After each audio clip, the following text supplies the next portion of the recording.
3 days from the final Clash of the Champions TV special, WCW promoted the NWO's Party continuing Thursday in full crew along with the main event of Savage and Hall against Luger and Page. With WCW breaking viewership milestones almost by the week in the last month with momentum continuing to trend upwards, Turner Broadcasting took notice as talk of TBS wanting another 2-hour program from the company got all but confirmed in the last week.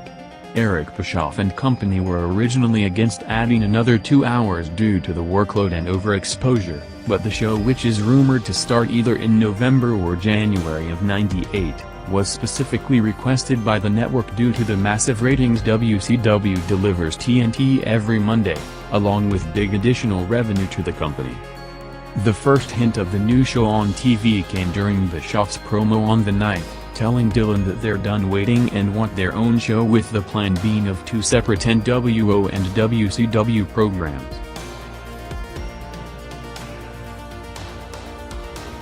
Ric Flair and Curt Hennig came out for a promo continuing to build to either a turn or Hennig joining the Horsemen, with them set to team up Thursday in the clash against Konnan and Syxx, as Mean Gene hyped their 2 big matches for tonight, with Giant against Hennig and Flair against Konnan. With the promo happening a half hour into the broadcast, the show format had to be changed during the day due to almost the entire Mexican crew not arriving to the building in time, putting the heat on Konnan as the head figure of the crew after all of them were told to arrive on Sunday but instead booked their flight to Monday and were late after some traveling complications, causing late changes backstage to the card, including to the promoted Flair vs Konnan match.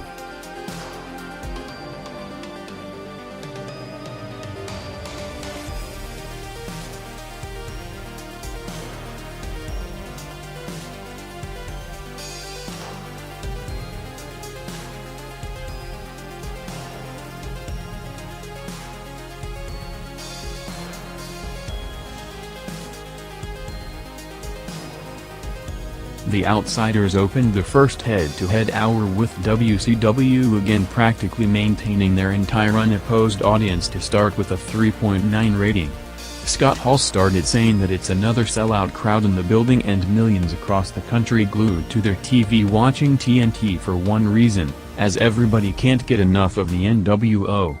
As Nash hyped the main event for tonight with them against Lex Luger and Dallas Page, saying that they're gonna show why they're the best there's ever been. WCW loaded up the first head-to-head quarter with Ric Flair coming out minutes after the promo for his match against Syxx, who took Konnan's place, with them going 6 minutes in the Road Wild rematch.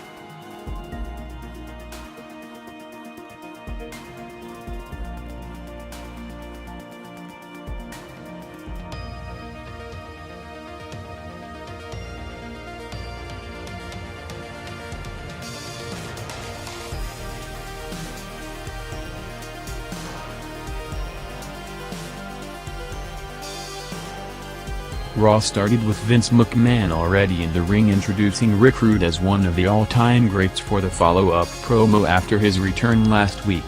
Rude said that he's an insurance salesman for the long or short term depending on the money, as McMahon asked if either Michaels or Hunter paid last week.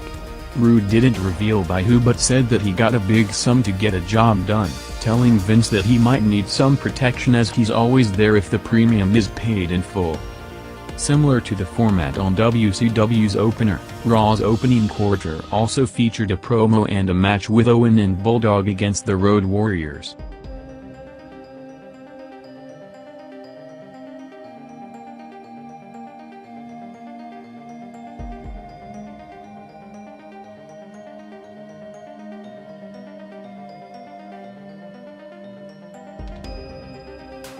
Next on WCW was J.J. Dillon and the referees addressing the calls in the 2 main matches at the Road Wild pay-per-view, along with Parka vs Ultimo Dragon going 4 minutes, while Raw had a Shawn Michaels backstage promo and Brian Christopher vs Flash Funk.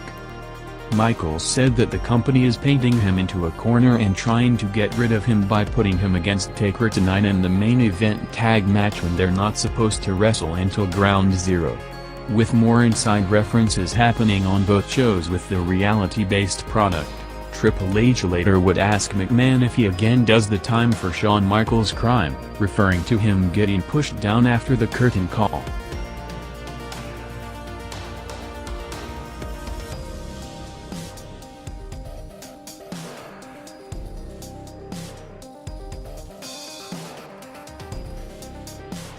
The third quarter saw both shows jumping over 400,000 viewers almost at the same time. WCW had the first Curt Hennig vs. Giant match, while Raw had Shamrock vs. Sultan against it. Giant and Hennig went 4 minutes before Bischoff came out with the restraining order demanding head of security Doug Dillinger to throw Giant out of the building, as Giant walked towards Eric with Larry coming out to block the entranceway as Giant went after Bischoff to a big reaction, with the match and segment doing a 4.3 rating. This week would be the last competitive Monday night until September 8. As in the next 2 weeks Raw would air on Friday night with the show preempted due to the US Open, with WCW who is already at near record levels having 2 weeks unopposed and expected to shatter every viewership record in cable TV history.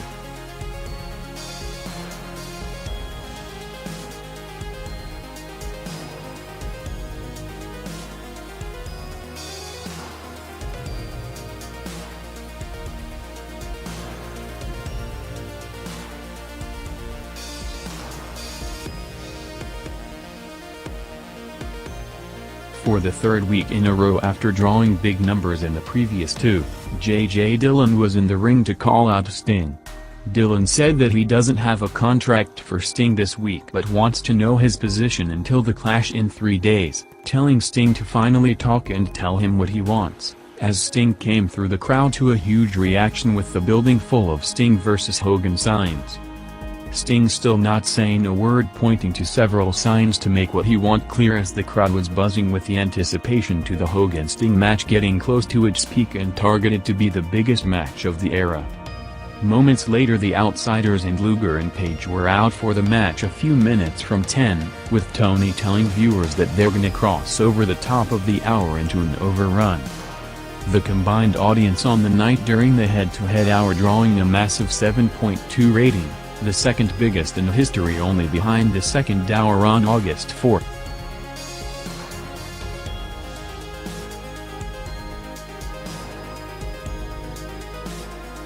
The new nation was out next a week after Rocky's turn, telling JR to go to the ring for an impromptu interview. Farouk started cutting a strong promo talking about kicking Ahmed Johnson out after trying to take his spot before turning to Rocky, saying that he came out smiling and shaking hands, doing everything the American way, which didn't get him anywhere, as Rocky took the microphone for his first career heel promo, talking about the crowd turning on him while he was coming up as the youngest IC champion in history and towing the company line. Rocky, who could finally show glimpses of his natural personality, went off on the crowd to major heat in a career breakthrough moment. Days before making his TV return last week after knowing that he's turning heel, Dwayne Johnson asked management for one thing when he comes back: 2 minutes of unscripted promo time on TV to say and show his authentic feelings. Johnson's request was accepted, with the company hyping Rocky's response on the weekend TV shows heading into Monday, as that 2 minutes ended up game-changing and led to almost weekly promo time from now on.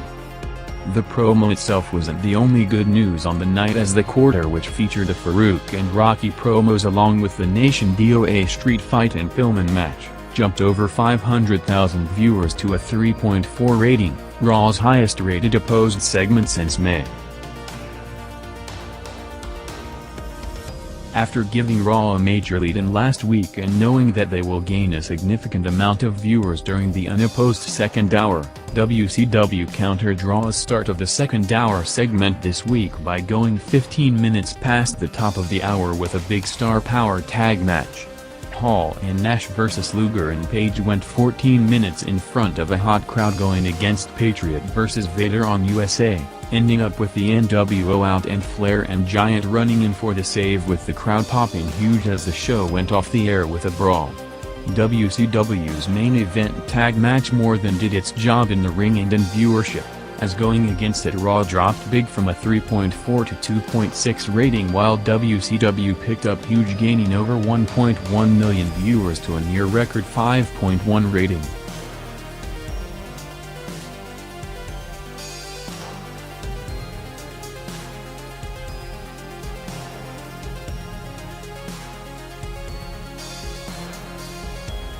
Immediately after Nitro went off the air, Raw gained over 900,000 viewers to a 3.3 rating for the Bret Hart Patriot and Vader post-match angle, again continuing the pattern of the vast majority of WCW viewers not switching to Raw when the show is over.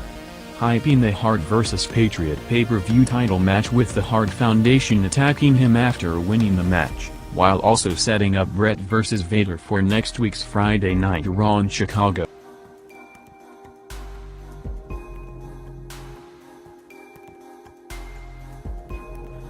Raw again loaded up the final half hour of the show and peaked during the two closing quarters with two 3.8 ratings, first with the promoted Steve Austin interview with JR from his hotel room in Philadelphia. Austin, who was legitimately there for a scheduled appointment with one of the top spine injury specialists in the country, said for tomorrow, talked about the injury and the future of his career, saying that after SummerSlam nobody from the company called him and now they put him in a cheap hotel room. The interview, which was done semi as a shoot, saw Austin opening up about the scary moments of him laying in the ring temporarily paralyzed, while talking about depression and recovery at home, along with mixed storylines saying that he's gonna take out Hogan when he's back and promising to be at the Ground Zero pay-per-view even if it's just to hand over the belts. Closing the interview talking about the doctor's evaluation which suggested him retiring from wrestling, saying that it took him 8 years to get to where he is at in the business, and this is the only thing he does and he's the best in the world at it, as the pile driver might have slowed him down but it's not gonna stop him.